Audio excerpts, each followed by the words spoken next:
უდიდესი მნიშვნელობა ენიჭება მცენარეთა გენეტიკური რესურსების მოძიებას, შენახვას, კონსერვაციას და უმთავრესი არის შემდეგ ფერმერულ მეურნეობებში გავრცელება. სწორედ ლეჩხუმში წარმოდგენილია ქართული უძველესი სახეობებისა და ჯიშების 84 ნიმუში, საიდანაც 64 დაბრუნებული არის საზღვარგარეთის გენეტიკური ბანკებიდან და მოხდა აქ დათესვა შემდეგი აღდგენისა და გამრავლებისათვის და ასევე სამეცნიერო კვლევითი ცენტრის მიერ გამოყვანილი 24 ნიმუში. სწორედ სამეცნიერო კვლევითი ცენტრის საქმიანობის უმთავრესი მიმართულება ასევე გარდა იმისა, რომ ჯიშების მოძიება და კონსერვაცია გახლავთ, ასევე პირველადი მეთესლეობა და შემდეგ თესლით ფერმერული მეურნეობების უზრუნველყოფა, რომ დამკვიდრდეს ეს უძველესი ტრადიციები, რომელიც ყოველთვის გააჩნდა რეგიონებს.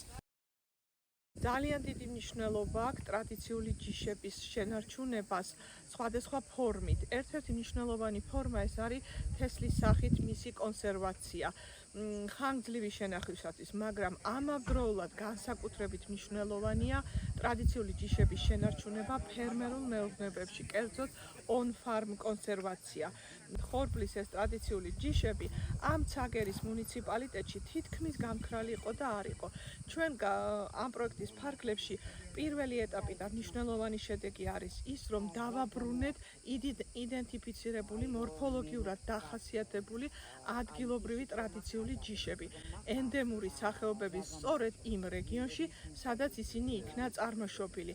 კვლევითი ცენტრი ხარს გიჩერს ამ უნიკალური და ძველი ჯიშების გამრავლებისათვის და მადლობელი ვარ, რომ ამათმა ჩვენი ლეჩხუმის ძირძველი, ხორბალი და ოდითგან მამაპაპისეული შემოგვიტანა და აახლებენ ყველას ურჩევ, რომ უნდა დაითესოს ეს ჯიშები და არ გადაჯიშდეს ეს ლეჩხუმის უნიკალური ჯიშები, მახა, ზანდური და ასე შემდეგ.